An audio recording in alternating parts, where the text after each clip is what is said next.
У Києві затримано головного ката Донецького концтабору «Ізоляція». Спочатку про це повідомив колишній в'язень цієї катівні Станіслав Асєєв, а згодом інформацію підтвердили в СБУ. Йдеться про Дениса Куликовського на псевдо Аїд або Палич. Він очолював незаконну в'язницю «Ізоляція», яка до окупації Донеччини була мистецьким центром. Багато колишніх в'язнів ізоляції згадують Куликовського як головного ката в'язниці. Він прирікав людей на тортури та іноді особисто катував полонених і простих громадян, яких звинуватили у діяльності проти окупаційної влади. За словами його жертв, під керівництвом Палича в'язнів били, різали, душили, топили, катували електричним струмом та гвалтували. Окрім цього, Куликовський практикував такі методи психологічного впливу, як поховання живцем та інсценування розстрілів. Щодо ката відкрито 4 кримінальних провадження за торгівлю людьми, створення терористичних груп, незаконних воєнізованих формувань та воєнні злочини.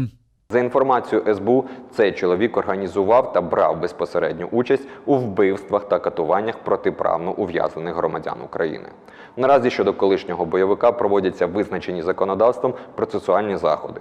Зокрема, щодо його доставки до суду з метою обрання запобіжного заходу, а також отримання додаткової інформації щодо його протиправної діяльності.